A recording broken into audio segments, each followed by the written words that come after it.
7th chapter. I'm just going to really quickly go through a synopsis of what's happened in the 7th chapter. And ideally, you should all be able to do this. Not you, but, not necessarily you, but for sure you. And everybody should be working on this. And you should be able to do this immediately. So here we go. And I haven't prepped for this. This is just from memory. We finished the 6th chapter pretty strongly with Krishna speaking about his devotee. Shraddhavan bhajate yomam samayukta tamomata. That the devotee who worships him with faith is the highest yogi of all. And that transitions us into the 7th chapter, which is the second of 3 sections of the Gita for the traditional commentators, and it fits really well. And the 7th chapter starts off in a very formulaic way, the same way a Sanskrit text starts off in the beginning. It defines its subject matter, tells you what your qualifications are, and what the fruit is of studying that book. So it's a classic Chatushtaya, it's a fourfold introduction to a formal Sanskrit text. It will tell you what's the subject matter that you're studying, what's the qualifications you need to have, what are the results of studying the subject matter. It contains a bunch of fundamental elements. It also contains a prayer, but it contains a bunch of fundamental elements. And so you see that in the 7th chapter. And Krishna explains that if you take shelter Madashraya, and you absorb your mind in him, Mayi asakta mana, and you also practice yoga yunjan, and you also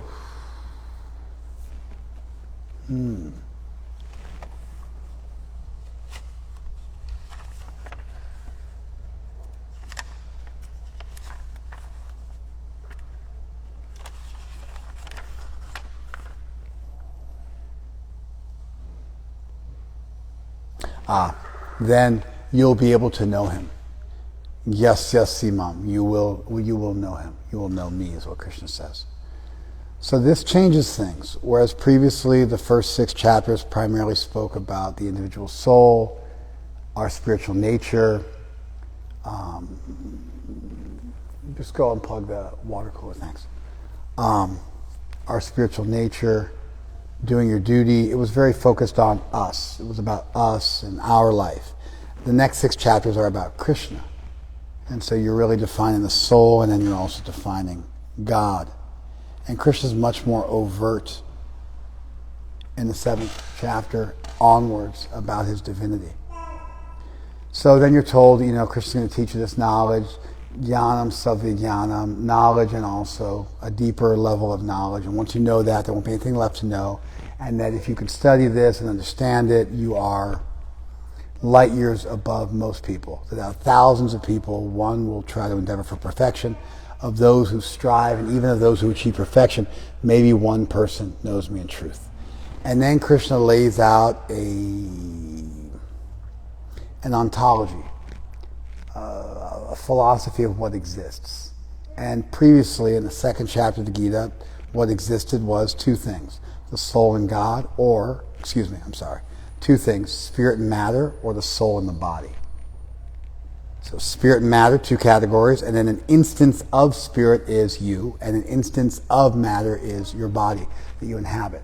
That was our Sankhya, or our ontology in the 2nd chapter. We get a new ontology, building on that previous one, the same way a helix moves forward in a circle but moves forward. We get a deeper version of Sankhya, a deeper ontology, and that is there's 9 things that exist. Earth, water, fire, air, space, mind, intelligence, and ego. Those are 8 things that are not you. So that's all derivations of matter. An interesting feature of the Vedic ontology is that your mind is not spiritual. Rather, it's consciousness alone that is spiritual. And so you have 8 things you're not. They're Krishna's Bhina Prakriti, his separated nature. And then there's one thing you are, his Param Prakriti, his spiritual energy, and we are that. We are the param prakriti.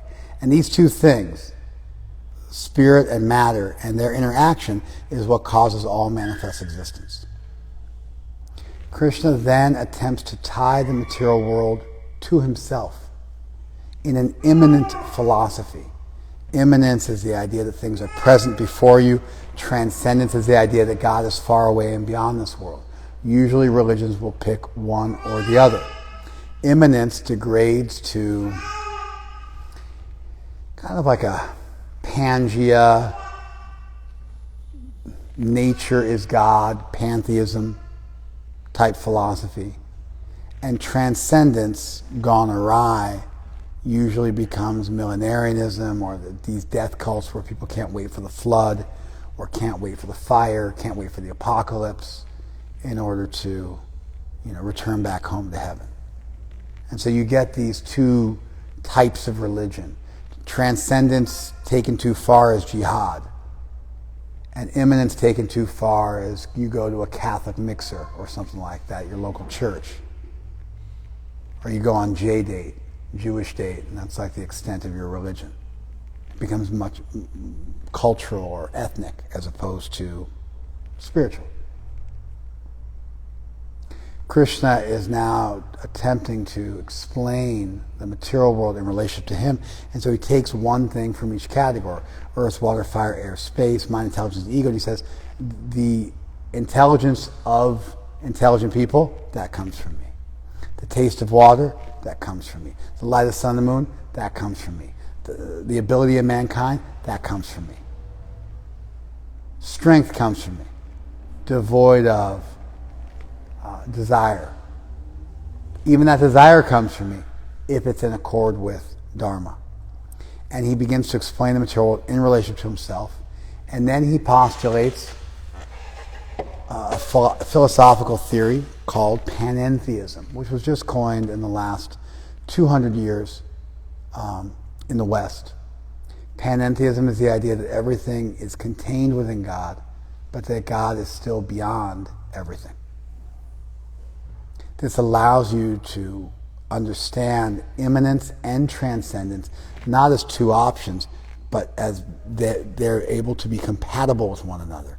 And you're able to have a philosophy that is both immanent. You can see God all around you and experience God every moment, and see God in this world, and see the world as being connected to God, as opposed to, let's say, an ex nihilo idea that the world was created from nothing, and therefore everything in this world is bad.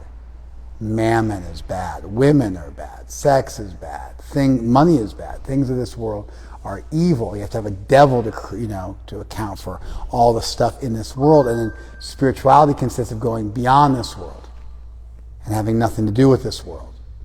That's the problem with transcendent philosophy. The world becomes useless. But for Krishna, for panentheists, for the philosophy that Krishna is espousing, te mai na teshu aham.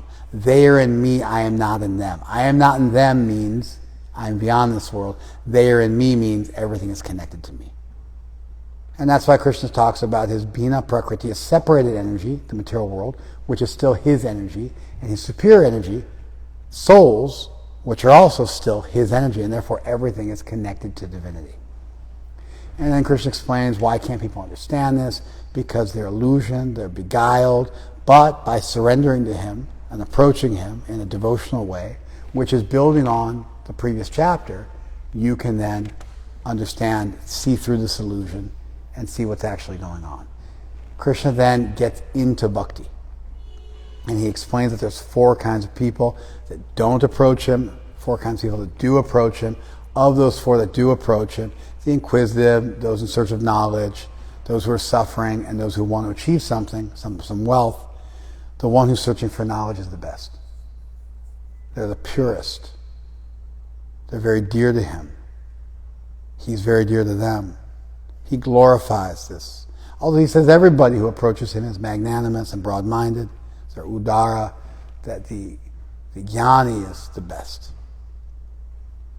The jnani is the best. And then that jnani, that person searching after him, then the word jnani is not being used here as a pejorative, as a critique of people who aren't bhaktas, the way we normally use it, but the word jnana is being used here to mean someone who is searching after him earnestly. It's important to note that sometimes a term like jnana will be used to contrast something to bhakti, in which case it's a critique. But bhakti or jnana in relationship, knowledge, where you get the word gnosis from, where you get the word agnostic from, you don't know, then jnana in relationship to Krishna is bhakti. And you can use the word jnana without referring to a whole philosophy that doesn't include God. And so jnana, karma are not necessarily always used in a negative sense. They're very generic terms in Sanskrit. And if you want to know if they're being used to represent an entire school of thought that's contrastable to bhakti, you have to look at the context that the word occurs in and not assume that, because the Gita certainly does not use those terms like that. And so now the jnani is the best after many lifetimes. Bahunam jamanamante jnanavan mam prapadyante. That after many lifetimes the jnani will become a devotee, or he'll finally realize that Vasudevam Sarvamiti, that God is everything, his all in all, and then Samahatma Sadurlabha, that great soul is very rare. Which brings us to where we are now. And you saw, I flubbed it at the beginning. I had to look up a word because I knew there were 3 things in the first verse, but I forgot one of them. And so it's important to test yourself. And we've been working through this chapter for weeks now. And so there's plenty of opportunity to memorize it, to really understand it and all the moves through it. You could simplify it and say Krishna breaks out, and he gives you an introduction, gives you an ontology, explains that a way to view him in relationship to the world as a source of the taste and water, etc., and then explains to you that he's also still beyond the world, he's not merely the world, and that you can understand him by surrendering to him, and then the one who is desiring him alone and does not have some ulterior motive is the best. You could say that, and that also gets you there. And 15 seconds, 20 seconds. But whether it's a short version or a longer version, you should be able to meander and move through the verses competently. Maybe you don't do it quite as much as I did on the first iteration. Maybe you don't do quite as little as I did in the second one. And in some ways the second one is also difficult because you have to pick out the critical features, the critical elements, the critical milestones of the chapter. And if you get that wrong, you end up with a bunch of details as opposed to the core concepts which are covered.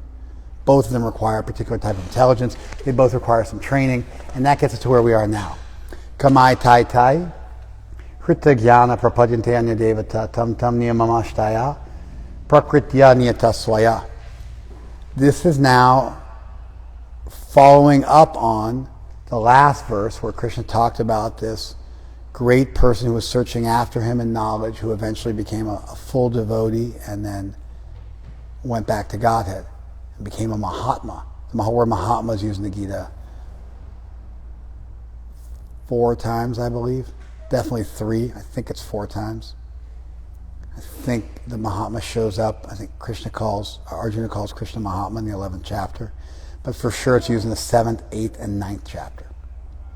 And so this is the first time the word Mahatma, great soul, comes up in the Gita. We're familiar with the term Mahatma from Mahatma Gandhi, whose actual name was Mohandas Karma Chand Gandhi. That's his actual name. Moon of Karma, Mohandas. Mohan means illusion, so Mohandas means Mohan is like a name for Krishna, who's so beautiful he beguiles you.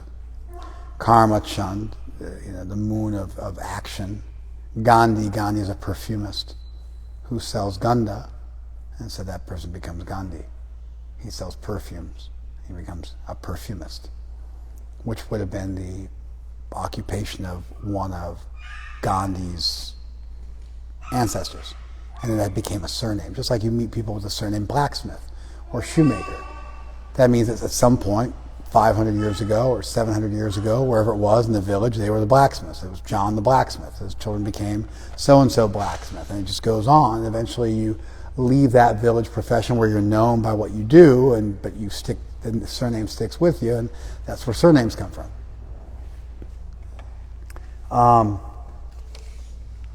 Kamais tai tai krita jnana prapadyante anya devata. Those whose knowledge has been stolen by lust surrender to other gods. And we dealt with this verse last week, but this verse is the first verse of a little section. And so we need to repeat it again because we're in a little section now. And that section is meant to be digested as a unit. It makes the most sense if you digest it as a unit. So, why would Krishna now talk about surrendering to other gods? And then he also says, tam tam niyamamashtaya, situated in the various regulations, prakritya niyata swaya, by their own nature. They're controlled by their own nature. So, those whose intelligence has been stolen by material desires surrender unto demigods and follow the particular rules and regulations of worship according to their own natures. Why would a verse like this, text 20, chapter 7, why would it's page 335 in my book, might be a little different in yours, why would this verse be spoken? Non-rhetorical question. Not you. Non-rhetorical question. Hidden. Because Krishna previously talked about the 4 kinds of people who come to him, go on the path. And then he talked about the one who's the highest, and he covered that. No, actually, Krishna talked about 4 kinds of people who don't come to him, then 4 kinds of people who come to him, and then the highest of those 4. Go ahead. And so now he's going to cover what happens to the other 3. The other 3 types of people, those who are curious or who are searching after wealth or who are... It's not bad. Where'd you get that from?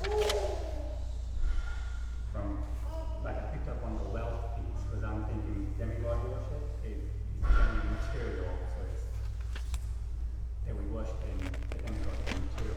Doesn't work. Because these people, Chaturvidha bhajante mam, they worship me. They're udara, they're very magnanimous. So there's no indication that these people then degrade. If anything, they become eventually the jnani. The one who's jigyasu, curious, eventually becomes one in knowledge. There's no indication that these people should not be conceived of as bhaktas. Even if they have some material desires, they've made the choice to turn to Krishna.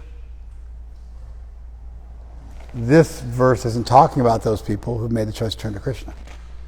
I don't think what you said is impossible, but it stretches the text in an awkward way, which is out of sync with a literal read of the text. Sometimes you have to do that, but you should never do it if you don't have to do it. And so that, if nobody else could say anything, if there was no other reconciliation, no other resolution, yours might work. But the problem is yours depends on then saying that these 4 kinds of people that come to Krishna, 3 of them fail. And that demigod worshippers are failed bhaktas.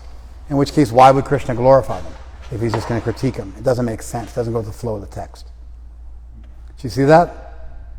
But it's creative. It's intelligent. I was actually impressed. I had to stop and read Prabhupada's purport real quick to make sure he didn't make an homage to that, because if Prabhupada had said, I wouldn't want to go against it. But because it came from your fertile imagination, then I'm happy to critique it as being illegitimate. And I don't ever recall reading that in any commentary. In fact, the verses themselves suggest that those other 3 types of people will eventually become the 4th type, and they're already in that category because they're surrendering to him. Now, if you say it's the people who don't surrender to Krishna, because this is a normal thing that's done. Listen carefully. A normal thing that's done is something will be stated, and then its antithesis will be stated. Here are 4 kinds of people who don't surrender to me. Here are 4 kinds of people who do surrender to me. Here's what you should do. Here's what you should not do. Here's what will happen if you do this, but if you don't do it, here's what will happen. There's a natural cadence to Sanskrit texts where they follow some form of parallelism, where they follow a grammatic structure, where ideas are always weighed back and forth like this. The positive, the negative. Do it right, do it wrong. What happens here? What happens there? Da da da da. Even within this verse, kamai tai tai. Tai tai means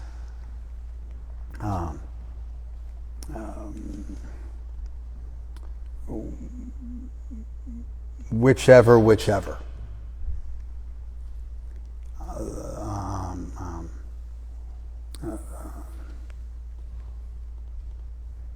Those and those. And then tan, that and that. So it means by those and those, various, right? Then tan, that and that, those various. So you worship your intelligent soul by various desires, and then you engage in various rituals. You follow? For these gods. And so the verse has a parallelism within it. You know, like we say, of the people, by the people, and for the people. That's parallelism. They use the same structure. And especially it's used in poetry. And so these poetic features are there. They're called correlatives. And so it's like as much this, then that much that. And these various ones, and they'll lead you to these various ones. And so you'll find a similar structure with this word repeated twice to indicate various and, again, various. Do you guys follow this?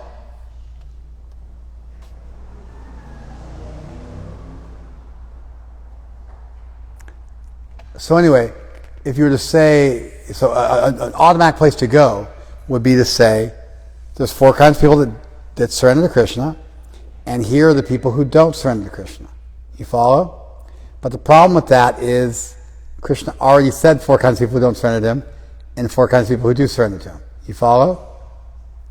So then this would tend to seem, it would be like, they don't, they do, they don't. It could be like to love me not. It's like eeny, meeny, miny. He could be going back and forth like that. It's not necessarily impossible.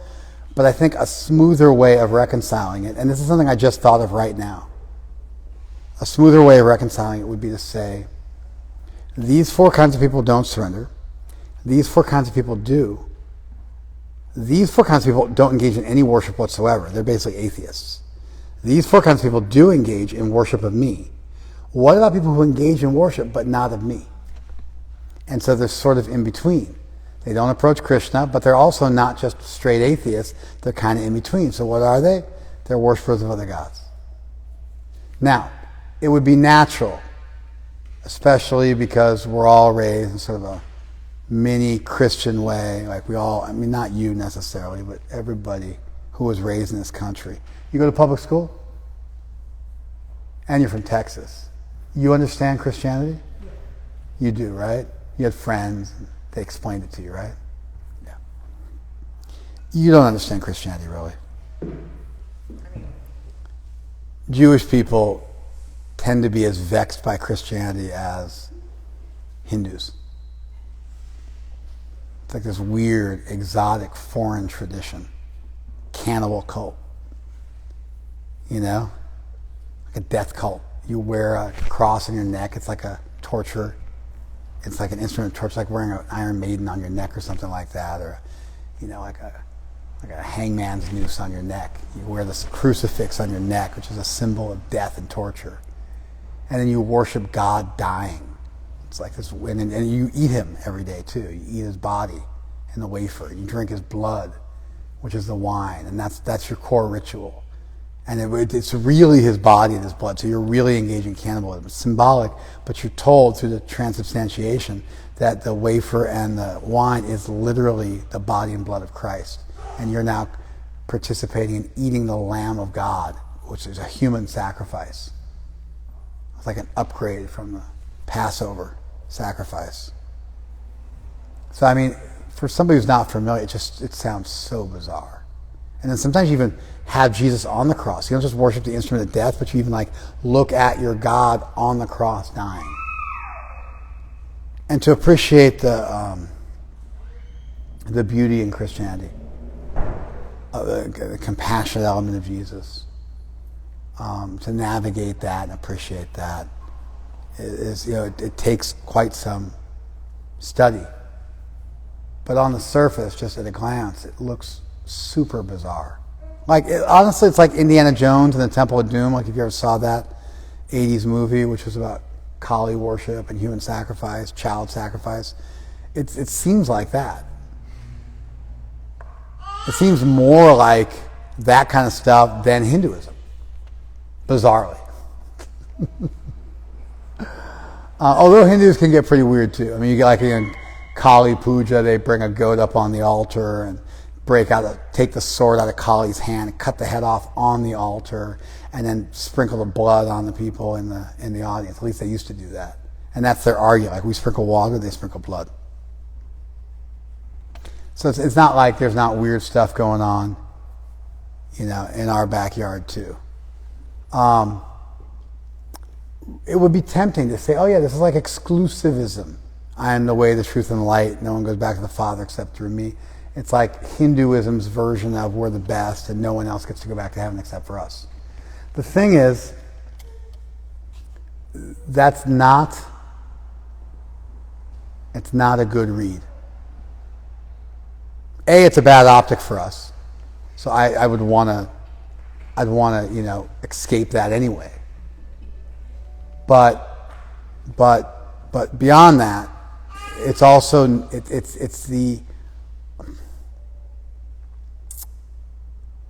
is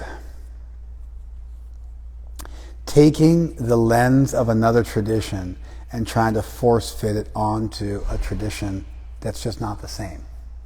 Judaism is not monotheistic. They don't believe in one God. Rather, they believe in one God worthy of worship, which is why God says in the Hebrew Bible, I'm a jealous God, and thou shalt have no other gods before me. Go let them know. It's got to stop.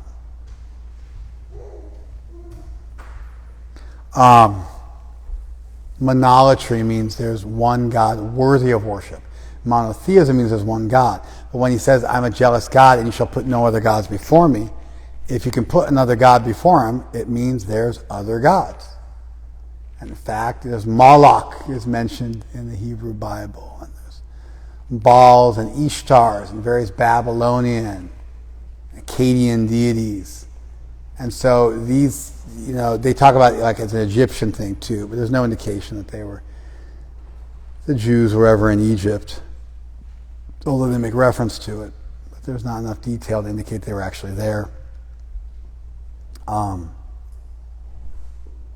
But clearly Judaism rose up in a part of the world where different civilizations were fighting with each other and competing for supremacy. And Judaism was critiquing the other traditions. Here, Krishna's not critiquing other religions. He's rather critiquing demigod worship within his religion. You follow? This isn't relating to Christianity or Judaism.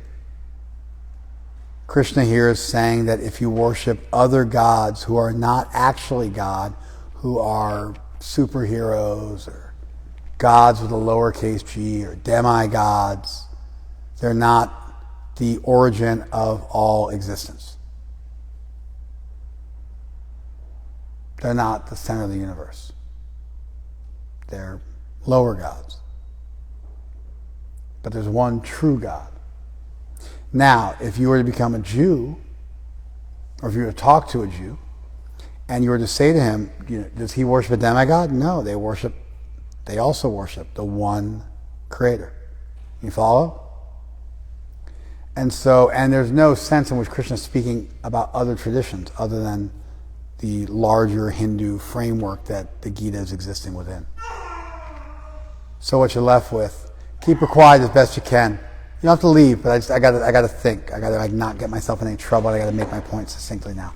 So you could say that the Jews would not be against another monolatristic philosophy. If there's another religion that believed in one true God, then they would be okay with it. You could make that statement too, and therefore Judaism's not. However, by the time Judaism became Christianity, it became the idea that there is actually only one God.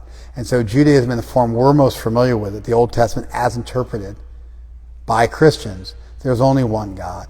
All other gods from all other religions are bogus. There's only Jesus, and Jesus is the only way. There's nothing here that says I'm the only way, that I'm singularly the only way. Rather, you're hearing that God is the only way, and the worship of God is the truest form of religion. And some subsidiary form of religion where you venerate a powerful being is not the same as venerating the source of the cosmos. So the Jews may actually be in the same category as us in this regard. Christians certainly are not, because monolatry became monotheism by the time it became Christianity. And they forgot about the fact that the Hebrew Bible talks about many gods, with Yahweh or Adonai or Hashem as being the highest amongst them. Do you guys follow this? So you're getting a statement that there are many gods. Krishna is the one worthy of worship. Actually, not even that. Monolatry means only one worship. But Krishna's even acknowledging you can worship other gods. And he's critiquing you for that worship in the strongest possible terms. Does he say you're evil? No. There's no concept of evil. In Vedic literature, the equivalent of evil is ignorance and lust. And so what does Krishna say? He says you're ignorant, you're hrita jnana, your knowledge has been stolen. And what's been stolen by? Kam, by lust. So it's pretty much the worst critique you'll get in a Sanskrit book. You're lusty and you're stupid. It's the worst critique you'll get. Ignorance is bad. And wanton desire is bad. If somebody is infected by those two things, it's pretty much the worst critique you're going to get. So he's critiquing strongly. But it's just nothing like you're going to hell, nothing like you can't go back to heaven, nothing like this, that, the other thing. The subsequent verses will bear out what I just said. Let's look at the subsequent verses. Those whose intelligence has been stolen by material desires surrender unto the demigods and follow the particular rules and regulations of worship according to their own natures. Yo yo yam dam tanum bhakta shradhaya architam ichati tasya tasyachalam shradham tam eva vididham yaham. Yo yo yum yum, same thing. He's like, whoever, yum yum, whichever, who, what, whoever, whatever. Tanum, whatever form. Bhakta, whatever form you are devoted to. Shradhaya architam ichati, whatever form the devotee desires to worship with faith. Shradhaya means with faith.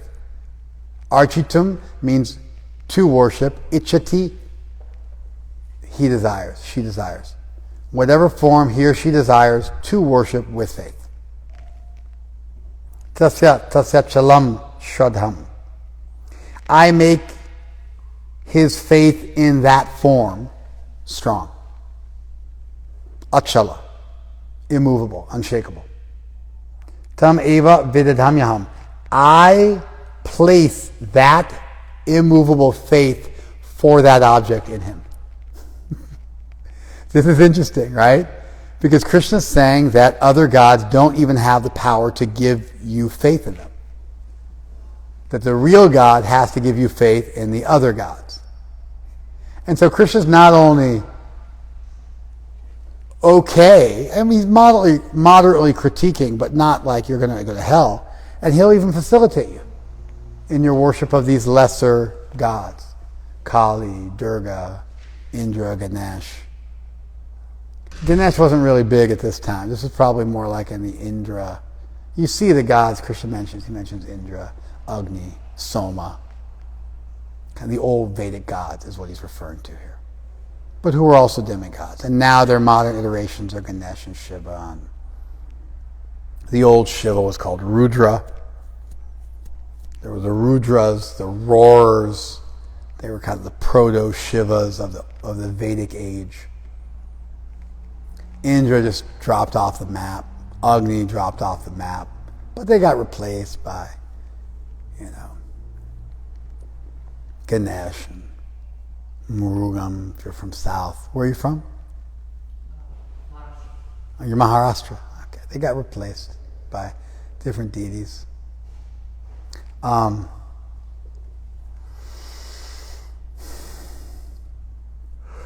am in everyone's heart a super soul. That's just nowhere in the verse. But that's how Krishna is able to place the faith in you, because he's in your heart, and the other gods are not. So Prabhupada's statement, although nowhere in the verse, is an unstated premise of the verse. And Krishna, of course, says he does say, Sarvasya aham, Sarvasya chaham hridaya sanivishta, that I've entered into your heart. So he does say that. He does say he's in your heart. So it's not like that idea is not there in the Gita. It's just not in this particular verse. But the verse is built on an unstated premise, namely that God's in your heart and can give you faith.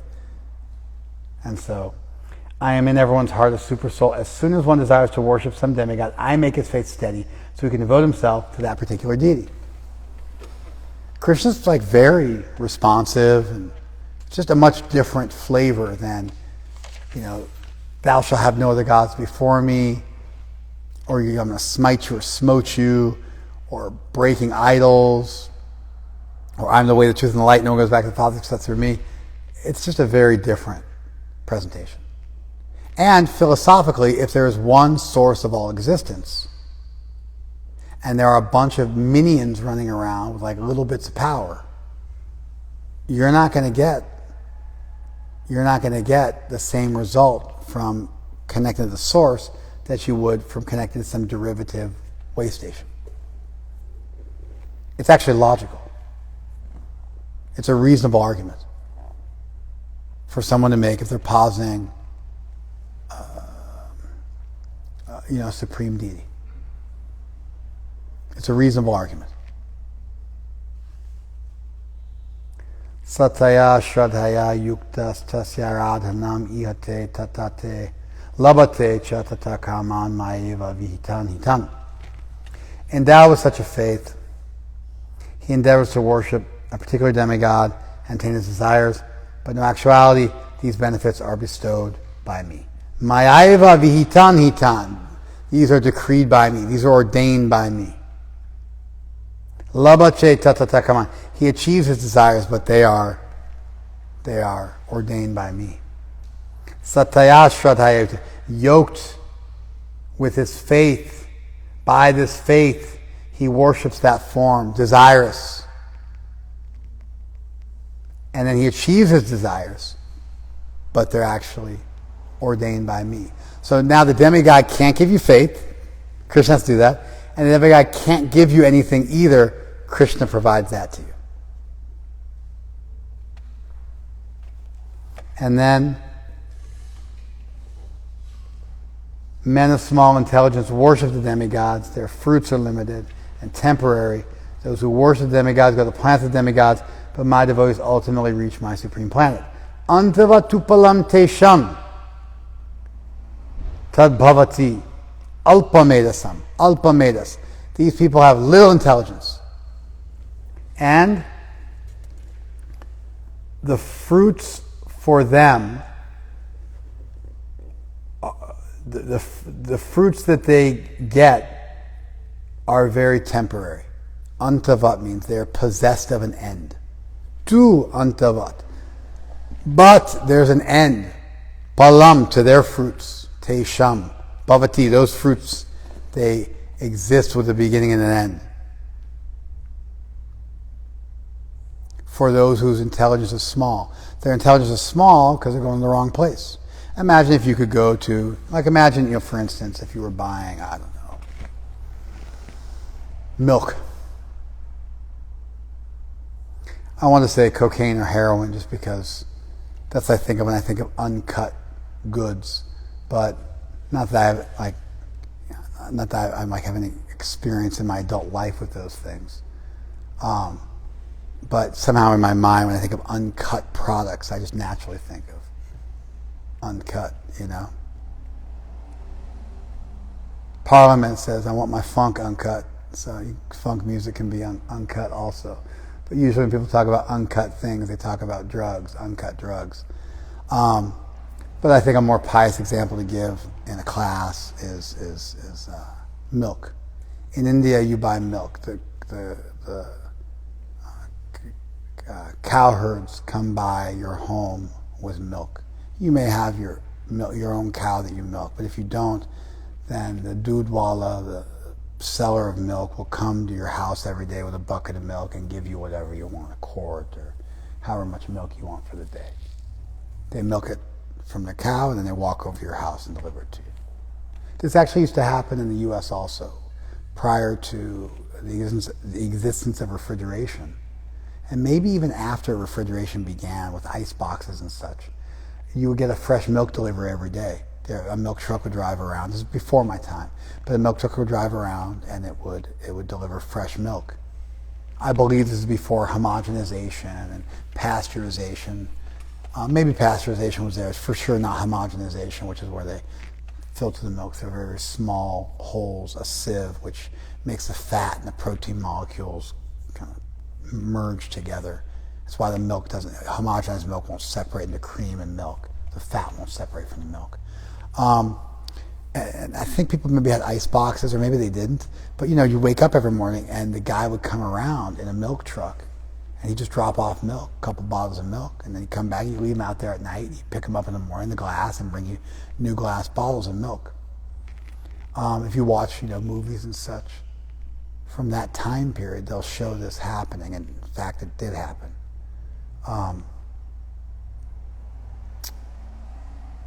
And the same thing happens in India to this day, at least in rural India. If you get rural enough, everybody owns their own cow. But if you're in the city, it doesn't work like this. But somewhere in between, the kind of semi-rural, this happens. There'll be one major, milk seller in the village. He'll drop off milk for people.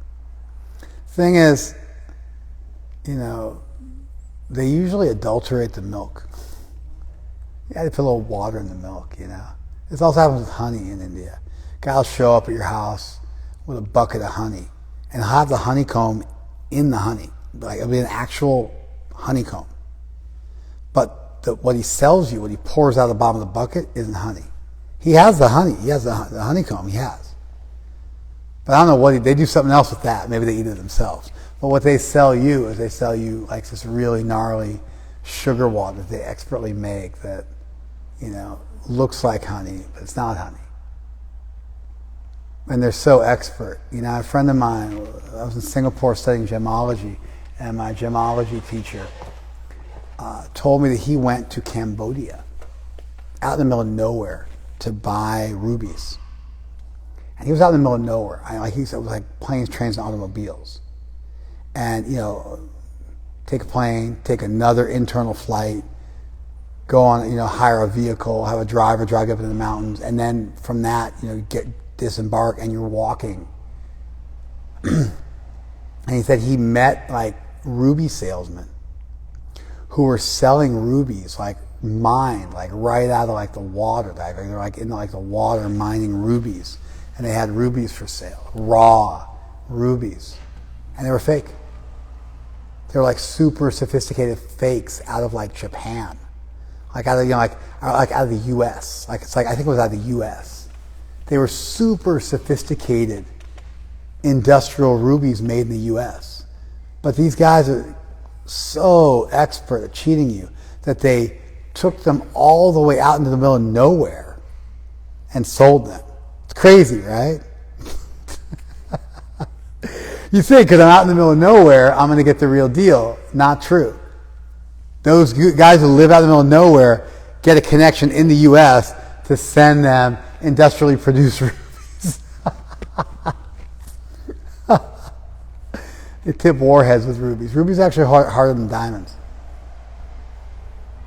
Rubies are harder than diamonds. Rubies are sapphires. You get a good watch, it'll have a sapphire. Whatever the glass is, let me make that sapphire. And so they tip warheads with rubies, with sapphire, because it's a I think it's a 10 on Mohs on the toughness scale. There's a hardness scale where diamonds are a 10 and rubies are a 9, but on the toughness scale, rubies are actually tougher. Anyway, just a fun fact for you. So, yeah, you can imagine, if you had a choice of, a lot of times what you'll do is you'll go to the cow herd's, the milking stanchion where he milks the cows, and you'll stand there and watch him milk the cows. And then you have to milk it into your bucket, and then you pay him a little extra, but the milk is legit because you're watching him milk the cows. And they're, of course, trying to, drown the cows in, like in water to make that milk as watery as possible. They're trying to get the cows to drink as much water as possible so they get the biggest milk yield. But this kind of stuff you get, and so if you get someone who's adulterating something, you're never going to get the real deal. You have to go to the source, and then you go to the source, you can get the real deal. And so Krishna's making essentially the same argument here. It's a reasonable argument. You can't get it. Like if you go to a street level dealer, you can't get an uncut product because they're a street level dealer.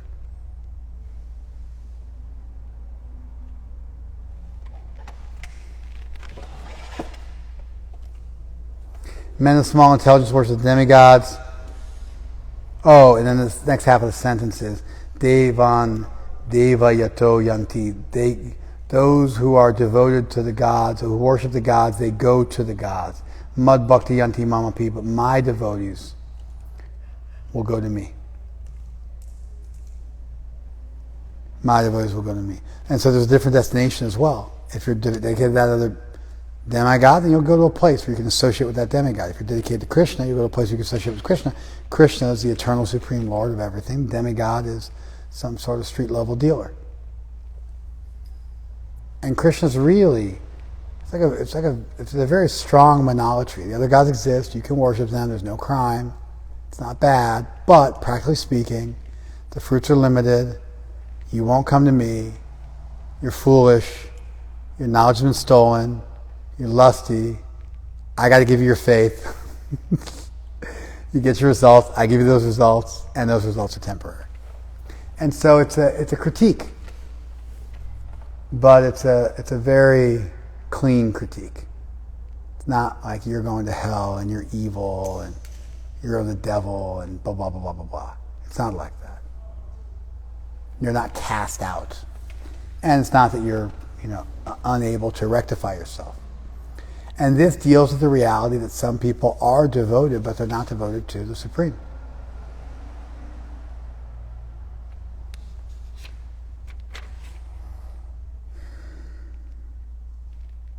Let's stop there. There's more. The next verse is pretty thick. Yeah, we'll do one more. Vyaktim apanam manyate mam abudayaha param bhavama jananto mama avyayam anuttamam. Ajananto, they don't know me. Ajananto mam, they don't know me. Who am I? Avyayam anuttamam. I am unsurpassed and inexhaustible. But they don't know param bhavam, my higher nature. Who doesn't know? Abudhaya, those who have no intelligence. They're worse than the alpa medasa, those of little intelligence. These people have no intelligence. Manyate, what do they think? Mam, they think about me. What do they think about me? Avyaktam vyaktimapanam. They think I am unmanifested, avyaktam, but I have become a manifest person. Vyaktim apanam. They think that. Why do they think that? Because they don't know my higher nature. Param bhavam ajananto.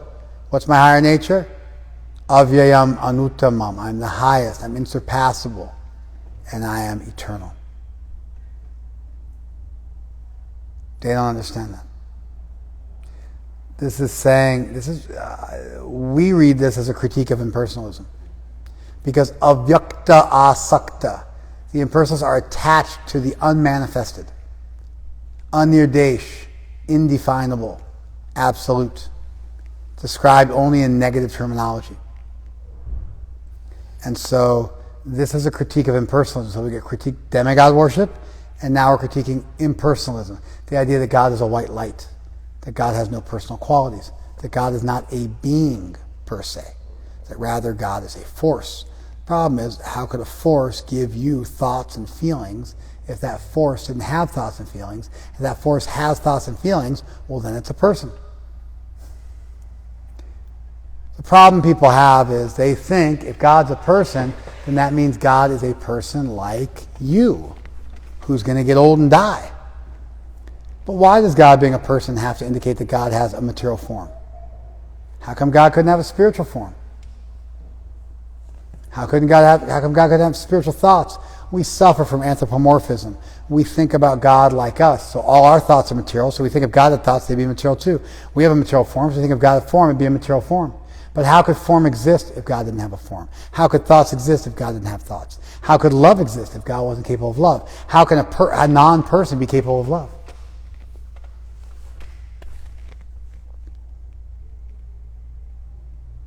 And so Krishna is also offering a critique of impersonalism. Those who are abhudaya, no intelligence, they think manyate mam, about me. What do they think? That they think that avyaktam vyaktim apanam, that I was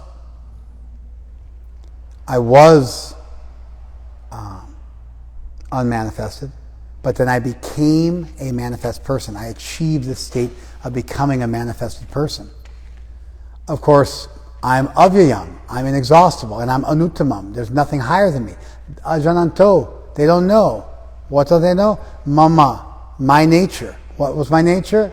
That I'm inexhaustible and unsurpassed, parambhavam, and they don't understand this higher reality about me. If God was impersonal to begin with, then where did thought come from? How could he have then become a manifest being with thoughts as a secondary thing?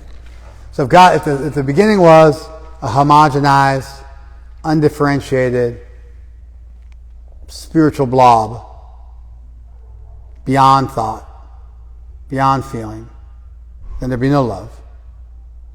There'd also be no desire to create. There'd be no necessity to create. Nothing could be created because everything would be one. As soon as you say the one desire to create, well then the one all of a sudden has desires. The one wanted to create, the one has wants. And how could that formless, indefinite, undefinable, unknowable, unthinkable, non-being give rise to a world filled with variety in beings? We'd have something God didn't have. Heaven would suck. We'd be going back to something that's less than what we have now. But more fundamental than that, how would this world of variety have come into existence? If you say this world doesn't exist, even now everything is one, you're just an illusion, great, then how did the illusion of individuality come? Because that also couldn't come into the one. That would also be an individual feature of the one, a special variety of the one that's an illusion thinking is two. How could the illusion of two-ness, the illusion of personality, the illusion of individuality arise in a one that has no features like that inherently? So even the illusion is a form of individuality and variety. How does one become two? Well, if the one includes everything, includes personality and form and love and thought, then that one could become two. And the one could create a world filled with variety and love. One feature of that world could be the impersonal force. God could have an impersonal force that pervades everything as one feature of his supreme and complete personality. However, if God's supreme and complete existence was non-personal, then there'd be no room for personality by definition. A set of numbers with only one number in it can't have many numbers in it. A set of number with infinity in it could have any number of numbers. And infinity would include form, personality, thought, desire, but spiritual. Therefore, the opposite of material form is spiritual form, not no form. And we suffer. It's difficult for us to think of a transcendent being, of a being with personality but without negative attributes. So we assume if God was a personality, he'd have the same negative attributes we have, and therefore we reject the notion of a personal deity. And Krishna is critiquing that, as he does in several other places in the Gita. The Gita is a personalist text that believes that God is the supreme being, the supreme personal cause of all reality, a transcendent being, capable of love, capable of feeling. That transcendent being could have a feature of himself that was an impersonal force, a Holy Spirit, if you will.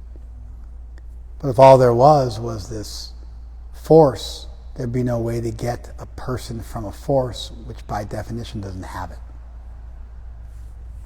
Krishna's offering this critique of impersonalism, which is another type of worship, another type of spirituality that doesn't fit within anything that's been done thus far. And this is a much better reconciliation than what you brought up. You just said this was what those other three people become, but that would go against what Krishna said about them as he glorified them. We already got the people who don't worship. And so there's the people who worship, but worship the wrong way. And now here's another variation of spirituality, impersonalism, and that's also critique. And those people are even worse. The first group was Alpa Medas, they had little intelligence. This group is Abudhaya, they have no intelligence whatsoever. Thoughts and feedback? Yeah. These verses where, like at first glance, they didn't really offer me that much, but you really helped really fill in and extract the essence of what it was trying to say. It's important to have a working assumption every time you study the Gita. And the working assumption is Krishna is making perfect sense. He's saying something which is related to me. It might be spoken in a different language. It might be spoken at a different time. But because Krishna is discussing perennial philosophy, what he's saying is relevant. With that operating premise, you then look at the text in a much more aggressive way, in a much more receptive way. With this working premise, it forces you to really look at the text carefully. And then you'll find that even though Krishna may use some unusual terminology, Sanskrit terminology, he's referencing things that existed at that time that were known by people at that time, may not be as known by us. The fundamental ideas he's espousing are still relevant. Like, we don't have any demigods in this world. But I don't agree with that. Look, what's Trump? Like for the QAnon people, they have like Jesus deities of Trump. And how about your favorite athlete? How about your favorite baseball team that you spend so much time, you wear their shirt, you have their posters on your wall. It's like some kind of cheap iconography, right? And then even when we think of God, we're like, like open my door handle twice, do a little OCD. Most like religious rituals, just like various types of OCD, because you're afraid if you press the wrong button on the vending machine, God won't like you. And so we do like little rituals so God won't get angry at us. It's a very, very demigod conception of God. That he's this, petty individual who's really concerned about these little details of how many times you wave incense, and how many times you do this, how many times you do that. And there's a fear, if I do it wrong, I'll suffer. Bhakti, you can make offenses while doing bhakti, but for those offenses you make while doing bhakti, there is no atonement. You just continue doing bhakti. Your seva aparads, your aparads while you do service, they're covered by just simply doing more service. Krishna's Bhavagrahi Janardhan. He's the Lord who accepts the essence of what's in your heart. Krishna knows what's in your heart. There's no cheating Krishna. There's no need to try. And this idea that you'll do everything right, you'll touch your ear right when you go in the temple or this or that, and that's going to please the deity. It's not. The caliber of your heart, your love in your heart is what's going to please God. And all good, all powerful God could be pleased just by that, and he would want to be pleased just by that. And so this kind of fear-based, has a demigod element to it. You don't really understand what it means to be dealing with an all good, all powerful God if you have a fear-based relationship with that deity. You have kind of a demigod conception. Alternatively, we worship musicians. Like look at the Kardashians. They probably have a cult around them. It's like insane. And like little kids, they worship Disney characters. Like they get devoted to them, just like people get devoted to anything. And people worship their sports team, or worship their favorite athlete, or worship their favorite musician, or worship their favorite actor, or their favorite politician. Or they have this totally just awful fear-based conception of God, where it's all based on little rituals and little supplications and talismans and this and that, and it's going to protect you. You wear a cross, like the cross is going to protect you. You cross your body, and otherwise something bad's going to happen. You see this. It gets like real. And Hindus do the same thing. That's demigod worship. It's an improper conception of divinity. It's ultimately leading to Krishna, but it's like it's got these features that you're not really interfacing with an all good, all powerful deity. In which case, you would be most concerned about love and devotion, and you'd have a much different worldview, be a lot less fear in your life. It's always relevant. Demigod worship exists in this world if you break it down properly. More? Yeah. I really appreciate how you, I guess, really broke down these verses and like the lens through which you saw them or through which you explained them. When I tried to reconcile your original question, I was nowhere near this understanding. And I'm just appreciating it. Thank you. You're welcome. You can thank you on IGTV too. More.